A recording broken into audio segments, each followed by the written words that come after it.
I've spent decades observing how foreign policy decisions reveal the true character of leadership, and what I witnessed last month during Trump's handling of the NATO summit exposed something troubling about American strategic thinking under pressure.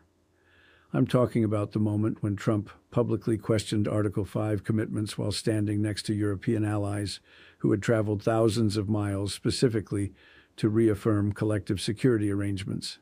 This wasn't a policy debate happening behind closed doors. This was real-time diplomacy conducted in front of global media. The immediate context matters. European defense ministers had just announced increased military spending, demonstrating concrete commitment to burden sharing that American officials had requested for years. These weren't empty promises. These were budget allocations affecting millions of European taxpayers who were stepping up to support collective defense. But instead of acknowledging this progress, Trump chose that moment to suggest that American protection might be conditional on payment schedules, as if NATO were a protection racket rather than a mutual defense alliance built on shared democratic values. I watched the faces of allied leaders during that press conference, and what I saw wasn't anger or indignation. It was the kind of careful diplomatic poker face that professionals use when they're processing information they weren't prepared to hear in that setting. The problem isn't that Trump raised questions about burden sharing. Those conversations have been happening for decades, and they're necessary. The problem was conducting those negotiations through public ultimatums that forced allies to choose between their dignity and their security relationships. From a strategic perspective, this approach undermines the very outcomes Trump claimed to want. When you make defense cooperation feel like extortion, partners naturally begin exploring alternatives rather than increasing their investment in existing arrangements. I tracked the immediate aftermath through diplomatic channels, and the response was swift but quiet. European defense cooperation mechanisms that had been discussed theoretically for years suddenly received serious attention and funding, not as anti-American initiatives, but as insurance policies against unpredictable American behavior. The economic implications were equally significant. European defense procurement, which had historically favored American contractors, began shifting toward domestic and inter-European partnerships. This wasn't ideological. It was practical preparation for scenarios where American military cooperation might become unreliable. What troubled me most was how this approach squandered genuine strategic opportunities.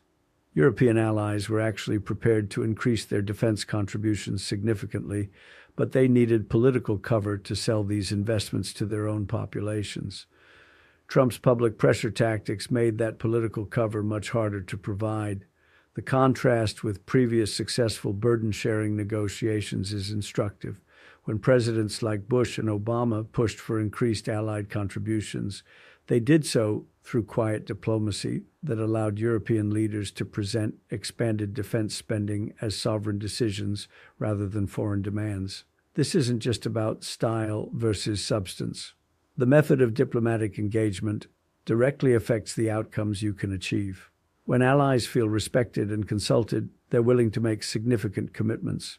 When they feel pressured and humiliated, they look for ways to reduce their dependence on your cooperation. I analyzed the longer-term consequences through intelligence assessments that became available months later. Allied information sharing didn't stop, but it became more selective. Joint operations continued, but with additional contingency planning. The basic framework of cooperation remained intact, but trust became conditional. The most concerning development was how this incident affected Allied planning for genuinely serious threats. When partnership feels unreliable, countries naturally invest more in unilateral capabilities. European defense independence isn't inherently problematic, but when it develops as a hedge against American unpredictability rather than complement to American strength, it represents a strategic loss for everyone involved.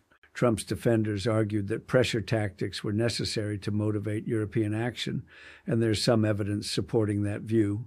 European defense spending did increase during this period, but the question is whether similar results could have been achieved without damaging the trust relationships that make alliance cooperation effective during actual crises. I've studied enough failed negotiations to recognize when tactical success creates strategic problems. Getting allies to spend more on defense while simultaneously making them less willing to coordinate that defense with American forces represents a Pyrrhic victory at best. The broader pattern concerns me more than any single incident.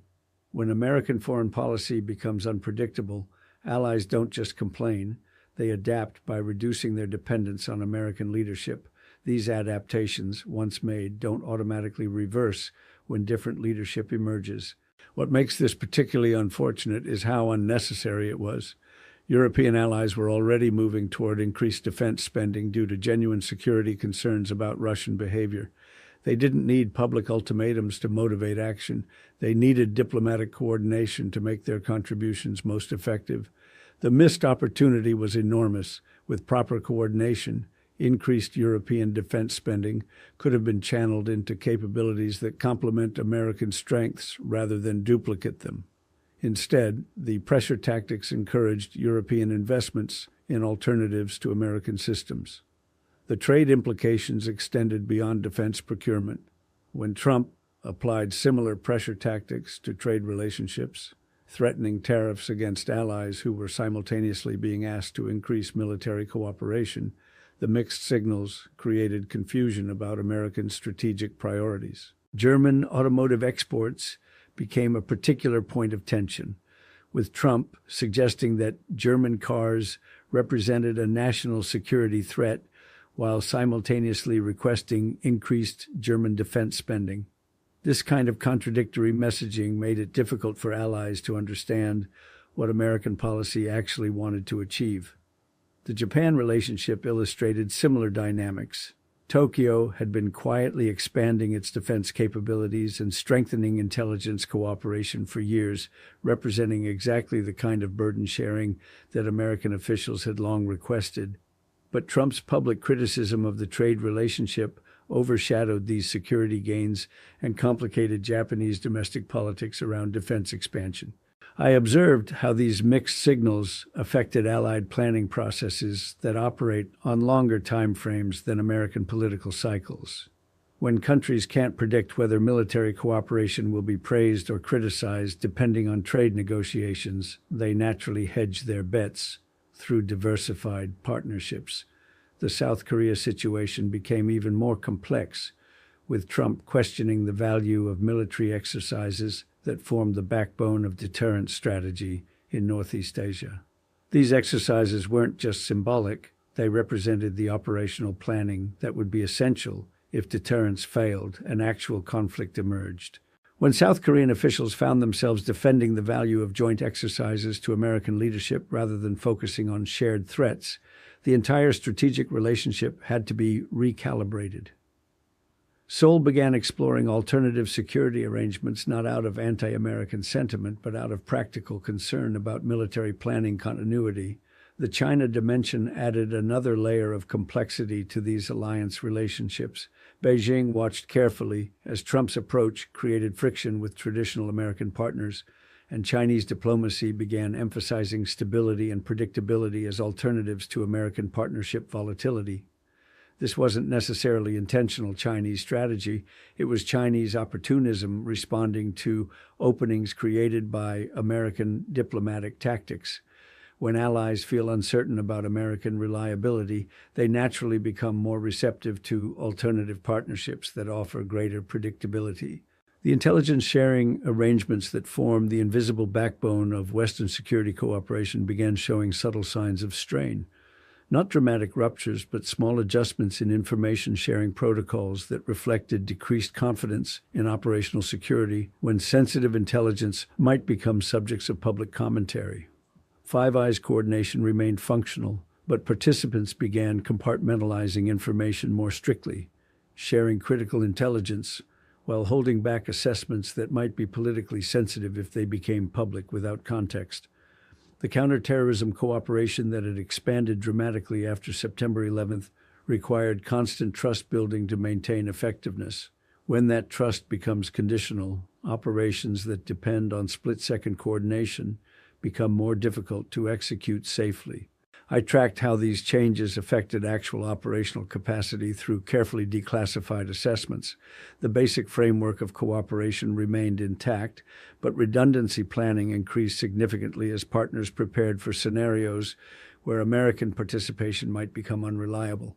The Middle East provides perhaps the clearest example of how alliance management affects regional stability. When regional partners can't predict American responses to emerging crises, they begin making autonomous decisions that can complicate larger strategic objectives. Saudi Arabia's diversification of defense partnerships, Turkey's exploration of Russian military technology, Israel's independent action on Iran, each represents rational responses to perceived American unreliability rather than fundamental shifts in strategic alignment. The challenge is that once allies begin developing independent capabilities and relationships, they don't automatically abandon those investments when American leadership changes. These hedging strategies become permanent features of the strategic landscape. I observe these developments not as partisan commentary, but as analysis of how diplomatic methods affect strategic outcomes. Effective alliance management requires understanding that partnerships between sovereign nations depend on mutual respect rather than hierarchical pressure.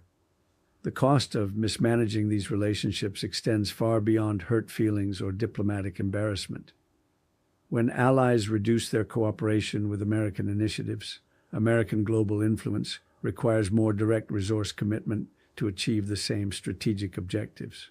The lesson isn't that American leaders should avoid tough conversations with allies, but that the venue and method of those conversations affects what outcomes become possible. Diplomacy isn't weakness. It's the most efficient way to achieve strategic objectives that require sustained cooperation.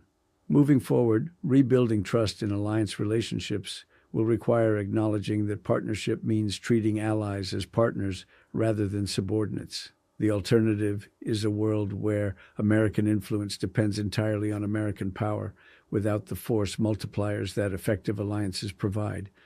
Understanding these dynamics becomes essential as emerging challenges, from climate change to technological competition with China, require exactly the kind of sustained international cooperation that becomes impossible when alliance relationships are treated as transactional rather than strategic.